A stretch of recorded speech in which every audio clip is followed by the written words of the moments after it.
Bom, bora para mais um? Vamos de Meteoro com a Sofia e vamos descobrir agora por que os bilionários estão construindo os bunkers.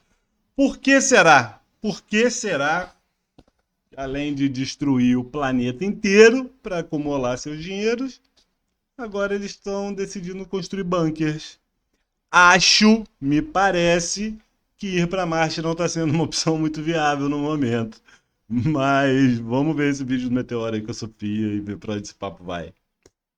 Os bilionários lá do Vale do Silício estão Hum. construindo bunkers para se Ah, refugiar em uma eventual crise ué, global. Qual delas eu não sei dizer porque são várias, né? são várias iminentes, né? Ativistas estão destacando a ironia desse movimento, já que o 1%, do qual muitos deles fazem parte, contribui e muito para o colapso climático e Né? ainda citam o Brasil como um ícone de resistência ao lobby das gigantes da tecnologia. Quem vai contar mais pra gente sobre essa história é a Mila Laranjeira, aqui no Plantão do Meteoro. Ai, ai. Ai, ai. Difícil demais, tá? Então, Mila, me conta que história é essa? Bunker de bilionário. Então, essa história em si, como um todo, ela não é nova, né? Já é um É. movimento antigo de bilionários escolherem um lugar paradisíaco do mundo e chamar de seu, né? Construir um bunker lá para uma eventual crise climática. Como você mesmo falou, qualquer uma que vier.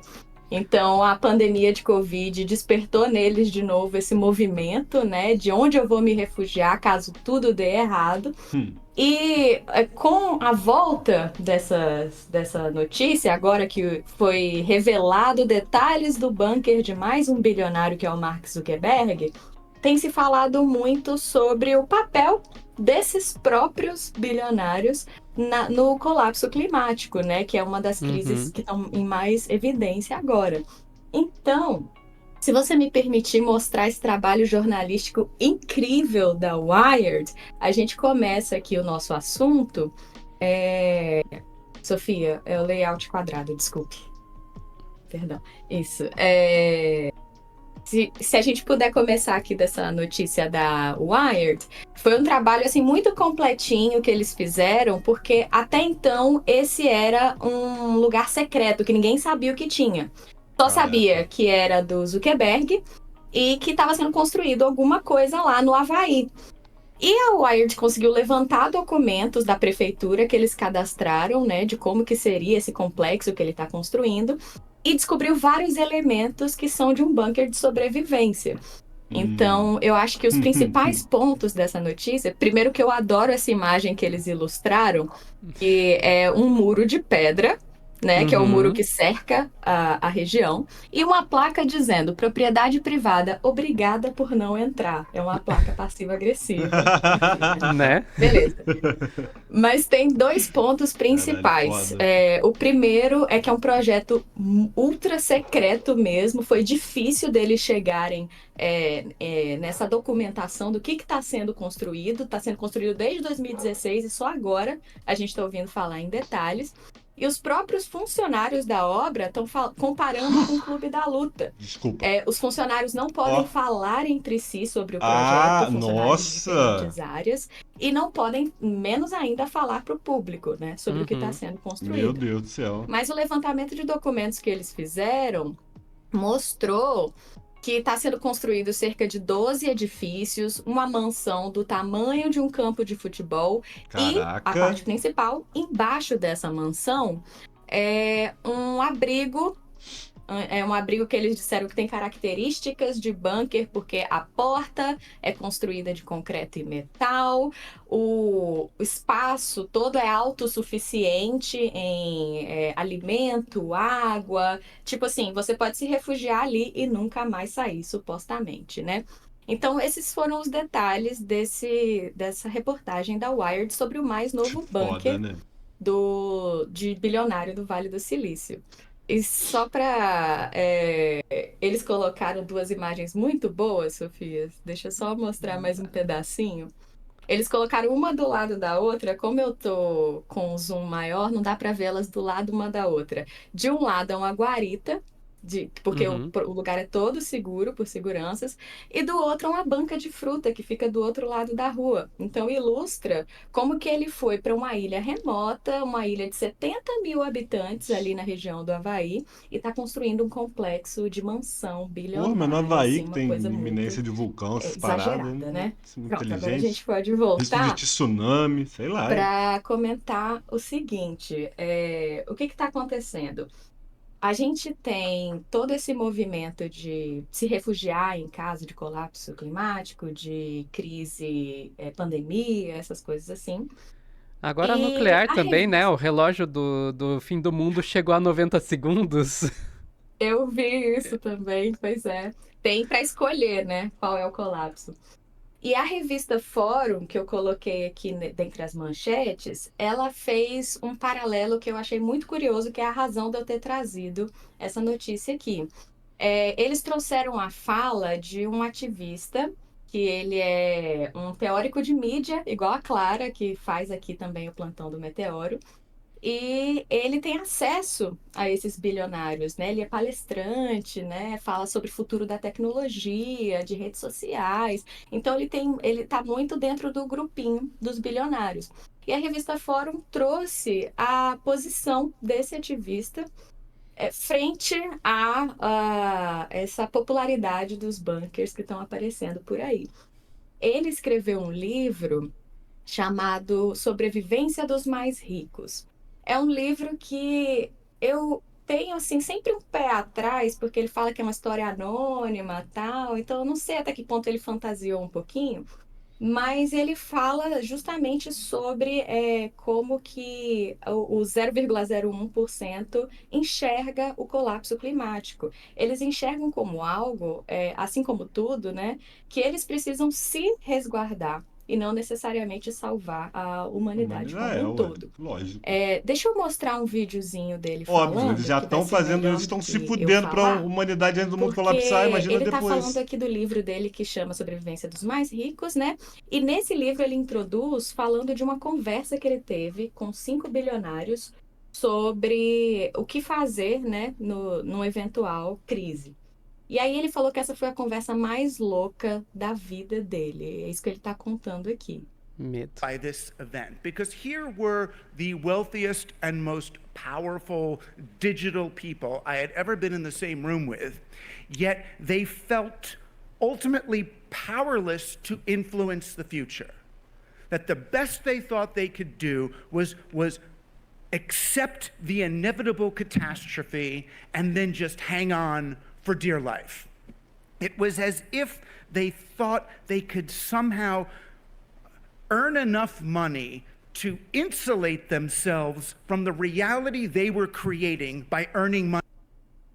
É isso, tipo, eu acho que ele traz uma É, fala foda, muito né? importante, que É isso. é de onde que eles tiraram que numa eventual crise, num eventual colapso, eles conseguem se salvar se isolando no Havaí, ou na Nova Zelândia, Eles ou no sabem que Alasca, que são conseguem, os né? principais pontos que eles estão construindo, né, esses lugares. De onde que eles tiraram que esses incêndios que estão acontecendo, as secas, a falta de alimento não vai atingir eles, sabe? Então, eu acho que esse é o principal ponto que o Douglas Rushkoff levanta, né, no livro dele.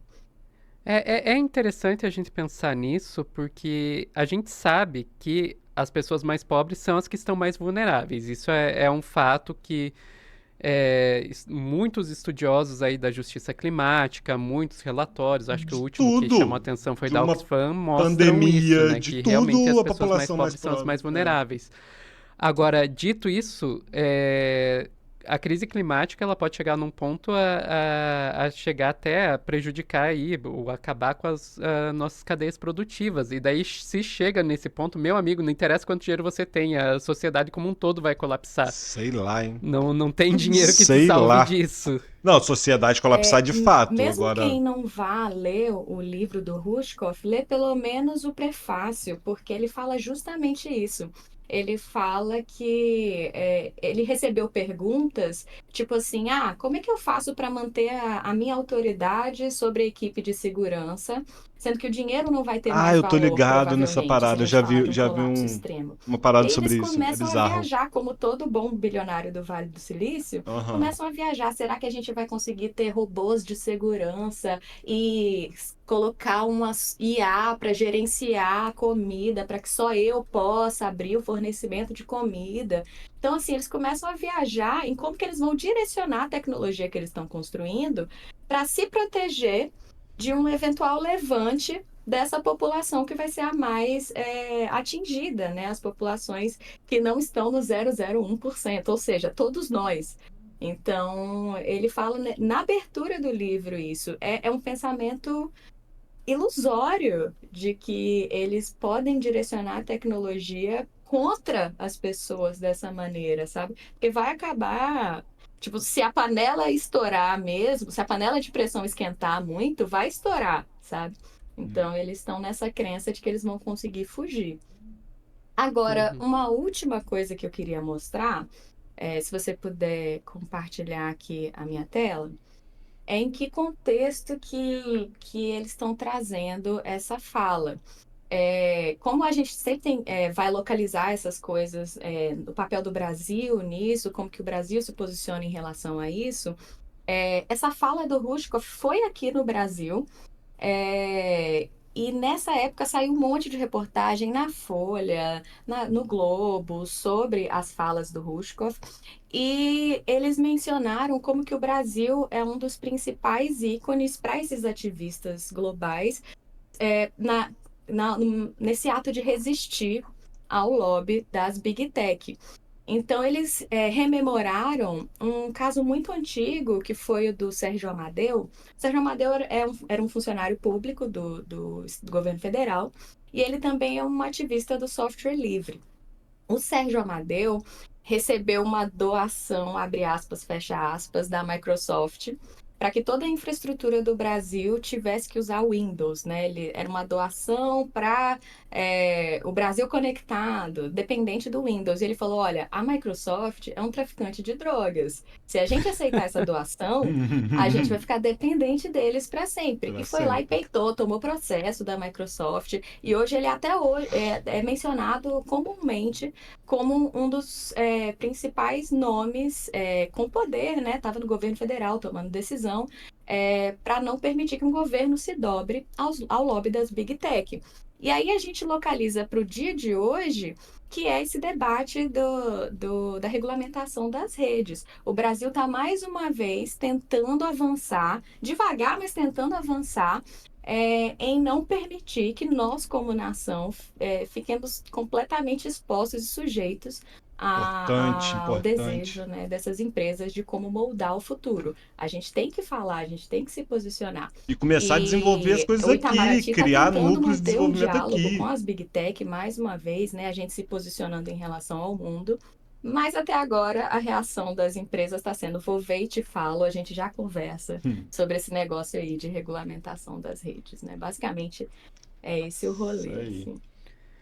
Pois Isso é, aí. eu não sei o que que você pensa sobre isso, Mila, mas eu admito que eu costumo ficar um pouco cética com relação a esse tipo de regulamentação, porque eu não consigo deixar de pensar que nós estamos falando de empresas que muitas vezes têm muito mais poder do que os estados que deveriam regulá-los, Com certeza. sabe? Uhum. O Eu quando vejo essa, muito o quando essa regulamentação não é fantasiosa pra gente, né? Ilusória pra gente, né? essa história, e o Estado malvadão vai regular as empresas, e eu fico pensando, amigo, ao contrário, as empresas que regulam o Regulou o Estado, Estado, sabe? é. Exatamente. Sim. Não, eu E concordo totalmente. a gente viu na discussão da 2630, agora no começo do ano passado, que, assim, eles usaram todas as ferramentas que eles tinham para impedir. O Google chegou a colocar a mensagenzinha embaixo, o YouTube, É mandava verdade. mensagem para os seus criadores no topo Nossa, da página do estúdio, né?